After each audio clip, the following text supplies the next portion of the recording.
we have our 911 SC distributor.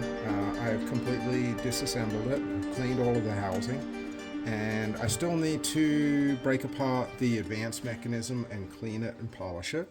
I've already done our reluctor unit, and one of the big keys on these is these have to spin completely free. So I've already pulled it apart, cleaned it, looped the post, reassembled it. It's ready to go back in.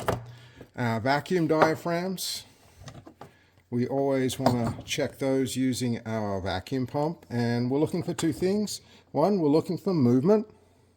So if we watch right here, we'll see it sucks down, which it did. And I'm going to pump it up to about 10 inches or so.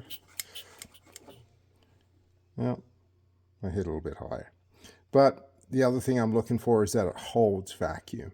So those are the two tests, and then when I release vacuum, we'll see that the little arm will pop out. So that's cleaned, ready to go back in. When I assemble this, I'll put a slight dab of grease because it's going to assemble on the bottom of the reluctor right here. And that is a pivot point, and these can wear out. When it comes to the ignition rotors, this is a Euro car. So that means the rev limit for this particular engine is in the ignition rotor. On US vehicles, it's in the fuel pump shutout in your engine computer. So one of the things that I do with these, because of availability of rotors, if I can reuse a rotor, because the resistance from here to here is 5,000 ohms, and the new replacement rotors are coming in at 1,000 ohms, then I have to add another resistor. If I can reuse them, I will, and I'll put a new cap on it. Then where we're at now is I just got to reassemble. All my bushings and seals have already been done in my housing. Reassemble it.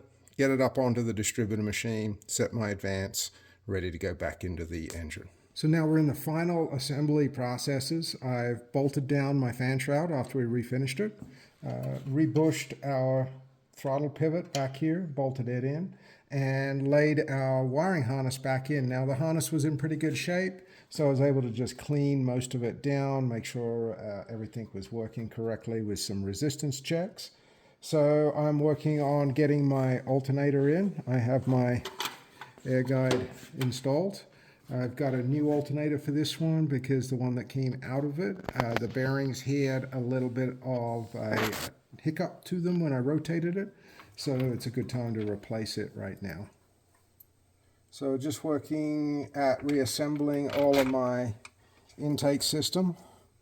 We've got everything cleaned and replated. Now just putting it all back together so I can get it sitting up on top of the engine. So on our auxiliary air slide, a couple of things that I notice here. One, screws and nuts that have been tried to be peened. These are normally rivets, so somebody's pulled this apart at some point. The other thing I notice is looking down there, normally all we see when we look through an air slide is just the little rectangular part. The fact that I can see further up here means that this has been adjusted to run particularly high. So for right now, I'm going to put it in the car or put it in the engine and see what it's like when it starts up. Before I put my intake manifolds on, we want to take our die grinder and grind out these little burrs right here. This is where the injector bucket is peened in. And normally it'll have 3 around it unless it's been replaced, so you can see the peen marks there. If you try and drive your injector bucket in without grinding these, usually it'll just score everything up in the O-ring on its seat.